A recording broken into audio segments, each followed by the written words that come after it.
মই মোৰ মিছেছক বহুত মৰম কৰোঁ। মোৰ মিছেছক আজি বিনীতা বাইদেৱে যি কৰিলে, যে বিনীতা বাইদেৱে মোক মোৰ মিছেছক এৰা এৰি কৰাই দিলে। বিনীতা বাইদেউ মানে কোন তেখেত? ঢেকাজুলি থানা এছআই। এছআই। আচ্ছা। তো আজি মই দুজন এৰা এৰি কৰাই দিলে। আজি 1 মাহৰ ওপৰত হৈ গ'ল যে মই মোৰ মিছেছক আজি খুজি পোৱা নাই, যে কোনো ধৰণৰ কোনো নাই যে মই মোৰ মিছেছক মই যোগাযোগ কৰিম, কিবা কৰিম। সিহঁতক গুৰুত্ব দিয়া নাই। আজি মই 2 দিন ধৰি সিহঁতৰ ঘৰৰ ওচৰলৈ গৈ আছোঁ, কৰি আছোঁ। ইমান দিনো হৈ গ'ল, সিহঁতৰ ঘৰৰ ফালে গৈ আছোঁ যে তাইক একবাৰ চাই পাম। আজিলৈকে তাইক কোনো খবৰ নাই, একো নাই। বাইদেউ কোনো কৰি দিয়া নাই।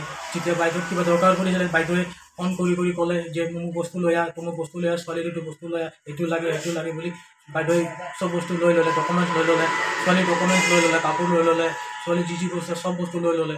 বাইদেউ ফোন কৰি চব বস্তু লৈ ল'লে। মানে বিয়া পতাৰ পাছতো, তুমি কোৰ্ট মেৰেজ কৰাৰ পাছতো তাৰমানে তুমি এৰা এৰি হ'বলগীয়া হৈছে, পত্নীক তোমাৰ লগত আহিবলৈ দিয়া নাই? থানাৰ ফালৰ পৰা, ঘৰৰ ফালৰ পৰা? থানাৰ পৰা লৈ গ'ল আমাক, দুজনক এৰা এৰি কৰাই দিলে আমাৰ বাইদেউ, বিনীতা বাইদেউ। এতিয়া কি কৰিবা, কি কৰিম বুলি ভাবিছা? মইতো তাৰ বাহিৰে মই থাকিব নোৱাৰিম। মই কি কৰিম মই নিজেই নাজানো। মই কি কৰিম যে মই ছোৱালীজনীক মই মানুহে জীৱনত 3বাৰে বিয়া পাতিম, মইতো বাৰে পাতিব নোৱাৰিম ন। মই যাক মই নিজৰ বুলি ভাবি লৈছিলোঁ, তাইক মই কেনেকৈ এৰি দিব পাৰিম? মই পটককৈ এৰিব নোৱাৰিম ন। লগা কথা, আজি যোৱা 28 নৱেম্বৰে আমাৰ বাপন মণ্ডল ওদালগুৰিৰ মাজবাট থানাৰ অন্তৰ্গত খামটোবাৰীৰ বাসিন্দা হয়। তেওঁ শ্বহীদ নগৰীৰ ঢেকাজুলি এজন ছোৱালীৰ লগত ভালপোৱা আছিল আৰু তেওঁলোকে পলুৱাই নি ওদালগুৰি কোৰ্টত আমি জনামতে তেওঁলোকে বিবাদ আবদ্ধ হয়।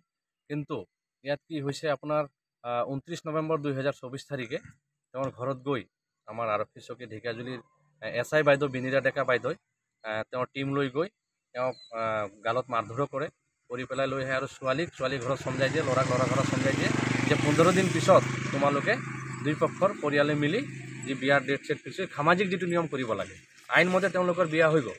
আৰু তেওঁলোকৰ হাতত আছিল মিচিং ৰিপৰ্ট, কিন্তু মিচিং ৰিপৰ্ট যদি আছিল, যদি কিবা কিডনেপিং কেছ আছিল, কিবা আছিল, তেওঁলোকে ল'ৰাক চালান কৰিব লাগিছিল। আৰু এজন মহামান্য আদালতে যেতিয়া বিয়াখন এজন মেজিষ্ট্ৰেটে যেতিয়া চালে, নিশ্চয় ID প্ৰুফ চেক কৰি পেলাইহে বিয়া হৈছে। তেওঁলোকে কোৱা মতে যিটো মানে আইনক অমান্য কৰিছে, এজন মেজিষ্ট্ৰেটৰ মানে ৰুলছ ৰেগুলেশ্যন যিটো আছে সেইটো অমান্য কৰি পেলাই তেওঁ মানে ক'ত অধিকাৰ পাৰিলে, মানে এজন স্বামী স্ত্ৰীক মানে যিটো ডিভোৰ্চ হয়, হেৰি হয়, এজন মেজিষ্ট্ৰেটেহে বা জজে কৰিব পাৰে। এজন এছআই বাইদেউ যিটো কৰিলে, এইটো অতি মানে দুখিত কথা আৰু নিন্দনীয় কথা। আৰু আজি আমি গৈছিলোঁ, লগ ধৰিছোঁ তেখেতৰ লগত, আমি দিহা পৰামৰ্শ লওঁ, কথা পাতোঁ। তেখেতে কৈছে যে নাই, আমাৰ ওপৰৱালাৰ অৰ্ডাৰ। মই কৈছে কাৰ অৰ্ডাৰ? কৈছে নাই, OC ছাৰৰ। কিন্তু তেখেতৰ যিজন OC ছাৰৰ কথা কৈছে, বৰ্তমান এই OC ছাৰ ইয়াত নাই। আৰু আমি তেওঁৰ লগত কথা পাতি যিটো পালোঁ যে নাই, তেওঁ মানে নিজৰ দাম্ভালি মাৰিহে কামখিনি কৰিছে, মানে আইন তেওঁ নিজে বনাইছে।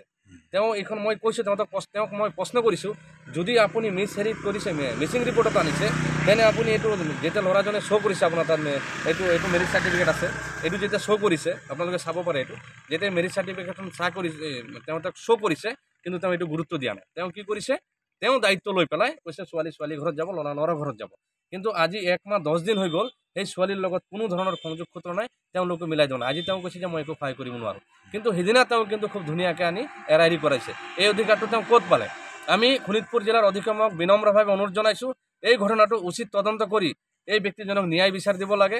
যদি তেওঁলোকে এৰা এৰি হয়, ডিভোৰ্চ এইটো আইনে কৰিব। এই বাইদেউজনী ক'ত পালে? ইয়াত কঠোৰ ব্যৱস্থা ল'ব লাগে, নহ'লে আমি অন্যতম মানে বেলেগ ষ্টেপ ল'বলৈ আমি বাধ্য হ'ম। ধন্যবাদ।